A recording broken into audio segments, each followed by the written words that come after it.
인생에서 가장 초라한 순간, 우리는 왜 사랑하는 사람들에게마저 진심을 숨기게 되는 걸까요? 그리고 우리가 가장 믿고 의지했던 관계에 금이 가기 시작했을 때 그 상처는 과연 아물 수 있을까요? 지난 회차에서 비혼주의를 외치던 이지혁이 현실의 무게 앞에서 재벌가 딸 정보아와 계약 결혼을 선택했지만 신부의 도망으로 결혼식은 파국을 맞았습니다. 이 사건으로 지혁은 아버지 이상철과 크게 다투며 집에서 쫓겨났고 홀로 고단한 시간을 보냈죠. 한편 지혁의 친구 박성재는 상처 입은 지은호에게 조심스럽게 다가섰고 은호는 절교를 선언했음에도 지혁을 향한 복잡한 감정으로 흔들리고 있었습니다. 이 모든 감정의 폭풍이 휘몰아치던 그때 인물들의 묵은 상처가 드러나고 새로운 관계의 씨앗이 뿌려지기 시작합니다. 이야기는 한 남자의 씁쓸한 독백에서 시작됩니다. 길을 걷다 아들 이지혁을 마주친 아버지 이상철은 자신도 모르게 숨어버립니다. 그는 이지혁이 핸드폰을 보느라 자신을 보지 못하는 것을 보며 내가 왜 숨어야 돼? 라고 씁쓸하게 중얼거립니다. 결혼식을 망치고 사라진 아들을 보고 싶으면서도 차마 먼저 다가가지 못하는 아버지의 복잡한 심정이 그대로 느껴졌습니다. 한편 지혁의 어머니 김다정은 연이은 취업 실패에 의기소침해져 있었습니다. 방과 후 돌봄 교사 채용에 지원해 주셔서 감사합니다. 심사 결과 아쉽게도 이번에는 함께하지 못하게 되셨습니다. 라는 문자 메시지를 보며 그녀는 허탈함을 감추지 못했죠. 50 넘으면 책상에 앉아 일하는 대선. 면접 보러 오라지도 않아라는 냉혹한 현실 앞에서 평생을 가정에 헌신했던 그녀의 노력이 아무 소용없게 느껴졌습니다. 하지만 다정은 포기하지 않았습니다. 그녀는 계속해서 애들 돌보는 건 잘할 수 있는데라고 중얼거리며 재취업의 희망을 놓지 않았습니다. 바로 그때 이지혁은 자신이 설립한 맘대로집 사무실에서 새로운 사람들을 만납니다. 그는 앱 개발을 위해 백엔드 담당 강동훈, 프론트엔드 담당 이재현, 그리고 디자이너 정유진 등 전문가들과 미팅을 하고 있었죠. 대표님 사업 스타일이 불도저 같다고 들어서 긴장하고 왔습니다. 라는 말에도 지혁은 흐트러짐 없이 불도저 이지혁 선배가 짜놓은 프로토 다들 보고 오셨죠? 라고 되묻습니다. 그는 오직 성공만을 향해 돌진하는 사업가의 모습으로 변해 있었지만 그의 표정 속에는 여전히 냉철함이 서려 있었습니다. 같은 시각 지은호는 가출한 동생 지강호의 독서를 회상하며 괴로워하고 있었습니다. 엄마네 친엄마라면 이럴 수 없어라는 동생의 말은 지은호의 가슴을 깊게 찔렀죠. 동생은 지은호가 입양아라는 사실을 알게 된 후 충격에 빠졌고 이로 인해 남매 사이는 깊은 갈등을 겪게 되었습니다. 가족을 향한 사랑과 책임감으로 버텨왔던 은호에게 동생의 말은 큰 상처였습니다. 그녀는 복잡한 마음을 다잡기 위해 카페에 밤샘 작업을 하러 갔고 친구 수정에게 밤샐지도 모른다더니 오늘따라 너무 졸려서 배도 고프고라며 자신의 상태를 알립니다. 은호는 괴로운 마음을 달래려 밤길을 걷다가 불량배들과 마주칩니다. 같이 한잔할래요? 라는 말에 은호는 불안에 떨며 도망치려 했지만 불량배들은 그녀의 손목을 잡았습니다. 그때 이상철이 나타나 내가 아빠다라고 호통을 쳤고 그 모습에 은호는 아빠라고 부르며 참아왔던 눈물을 쏟아냈습니다. 이상철은 다 울 때까지 기다리는 거다라고 말하며 묵묵히 그녀의 곁을 지켜주었고 은호는 자신을 알지도 못하면서 친아버지처럼 보살펴주는 이상철의 모습에 왜 진짜 우리 아빠처럼 말씀하시냐고 되물으며 서러움에 북받쳐 울었습니다. 밤샘 작업을 하던 은호는 카페에 들이닥친 괴한을 보고 테이블 밑으로 몸을 숨겼습니다.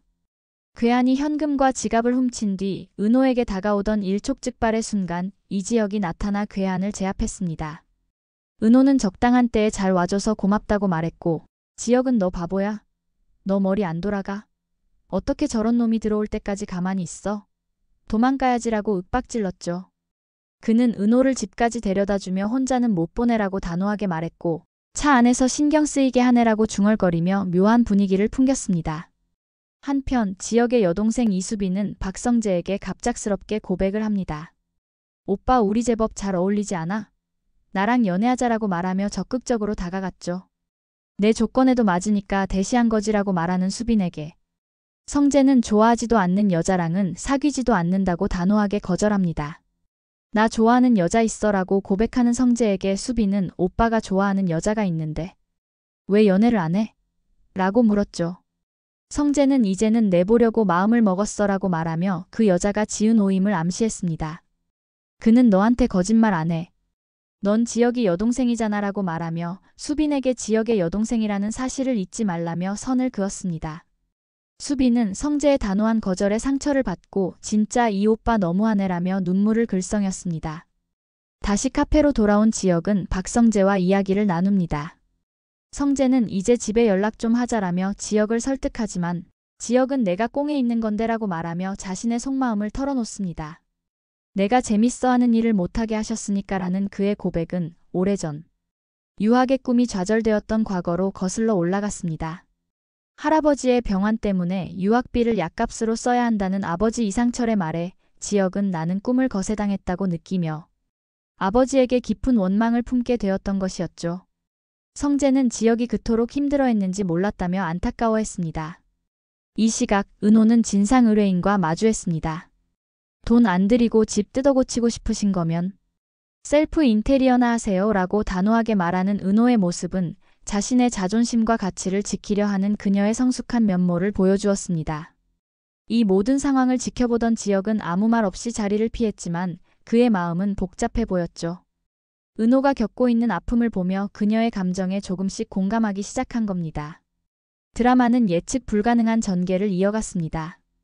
카페 창고에서 자신의 사업을 시작한 이지혁은 밤늦게까지 일하고 있는 지은호에게 불쑥 다가서 동업하자. 너하고 나 둘이서. 라는 충격적인 한마디를 내뱉습니다. 이지혁은 지은호의 탁월한 인테리어 감각을 인정하고 있었고 고객들의 턴키 문의가 쏟아지는 상황에서 그녀가 적임자라고 판단한 것이었죠. 심지어 자신의 프로젝트는 수익의 5%만 가져가고 나머지 턴키 프로젝트는 3대7로 지은호에게 더 많은 몫을 주겠다고까지 파격적인 조건을 내걸었습니다. 그의 눈에는 이 모든 것이 오직 사업적인 이윤과 효율적인 동업 관계만으로 보였습니다. 하지만 지은호의 반응은 단호했습니다. 그녀는 이지혁의 제안에 싫어요. 라고 쐐기를 박아버립니다. 이지혁은 듣고 대답해라고 붙잡았지만 지은호는 됐어요. 그럴 생각 없어요. 라며 매섭게 그를 잘라냈죠. 이지혁이 동업 생각이 없는 거냐 아니면 나하고 동업할 생각이 없다는 거냐고 묻자 지은호는 망설임 없이 둘 다요 라고 답했습니다. 이지혁은 이해할 수 없다는 표정으로 그녀를 바라봤습니다. 그땐 누구 죽이는 일이라도 할까 싶었던 때였고요. 라는 그녀의 말에는 지혁이 결혼식에서 파혼을 당하고 사업까지 망가진 후 자신이 그에게 동정심을 느껴 잠시 일을 도와줬던 과거에 대한 씁쓸함이 담겨 있었습니다. 지은호의 감정은 단순히 사업 제안에 대한 거절이 아니었습니다. 그녀는 오랜 시간 이지혁을 짝사랑하며 그의 비혼주의 선언과 계약 결혼, 그리고 파혼이라는 고통스러운 과정을 옆에서 지켜봐야 했습니다. 그를 향한 애틋한 마음은 있었지만 그가 자신을 비즈니스 파트너 이상으로는 보지 않는다는 사실에 깊은 상실감을 느꼈을 것입니다. 게다가 자신의 가장 취약했던 순간을 이용해 동업을 제안하는 이지혁의 행동은 그녀의 자존심을 무참히 짓밟는 것처럼 느껴졌죠. 지은호는 툭하면 선을 넘으니까 신뢰가 없는 사람과 엮여서 일하고 싶지 않다라고 단호하게 말하며 마음의 벽을 쌓아 올렸습니다. 그녀의 이 말은 이지혁에게 깊은 상처로 다가왔습니다. 그는 겉으로는 뇌구조에 뭔가 잘못됐다. 고집이다. 라며 그녀를 비난했지만 속으로는 나한테 얼마나 실망했길래 180도 다르게 구냐. 오만 신경은 다 쓰이게 한다라며 복잡한 감정의 소용돌이에 휘말렸습니다. 한편 이지혁과의 차가운 대화로 마음이 엉망진창이 된 지은호에게 한 줄기 빛이 다가왔습니다. 바로 33세 이지혁의 절친이자 지은호를 오랫동안 짝사랑해온 박성재였습니다. 그는 지은호와의 약속을 지키겠다며 회사에 월차까지 내고 그녀에게 데이트를 신청했습니다. 오랜만에 꾸민다는 기분으로 하얀색 원피스를 차려입고 나온 지은호의 모습에 박성재는 감탄을 금치 못했습니다. 은호 후배 예쁘다고 했어요.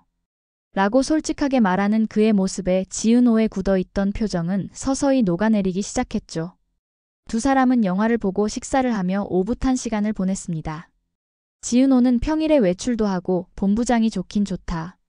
갑자기 다른 세계로 온 것 같다며 진심으로 기쁜 마음을 드러냈습니다.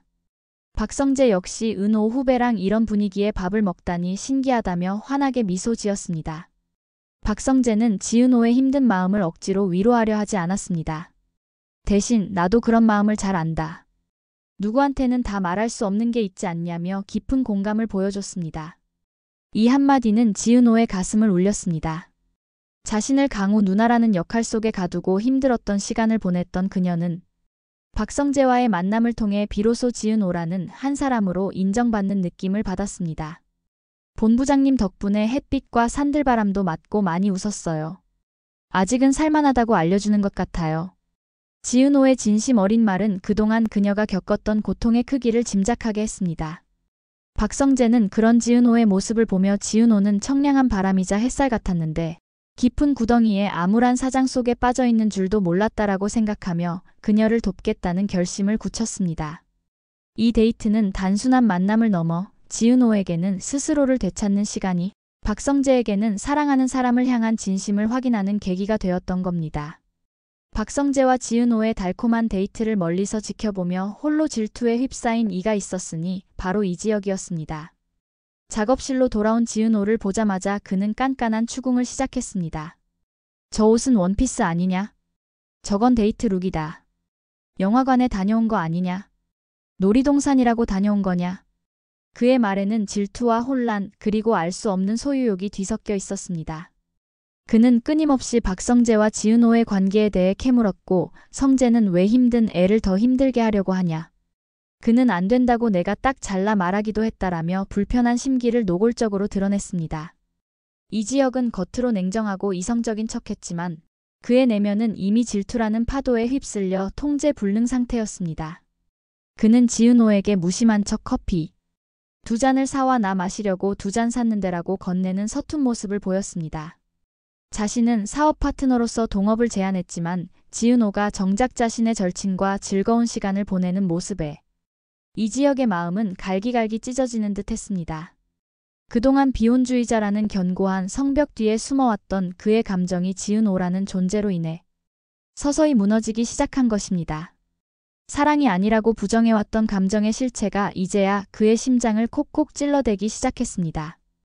혼란스러운 감정 속에서도 이지혁은 29가구 인테리어를 위한 자재를 알아보기 위해 지은호와 함께 인테리어 박람회에 가게 됩니다. 지은호는 마지못해 따라 나섰지만 그곳에서 그녀는 이지혁의 또 다른 모습을 발견하게 됩니다. 그는 고객들의 자재업체를 한 곳으로 통일하면 고객의 돈도 확 줄어들 것 같다. 나한테 오는 고객에게도 혜택을 주고 싶다라고 말하며 단순히 돈을 벌기 위한 사업이 아니라 고객에게 진정으로 이익을 주고 싶어 하는 진심을 드러냈습니다.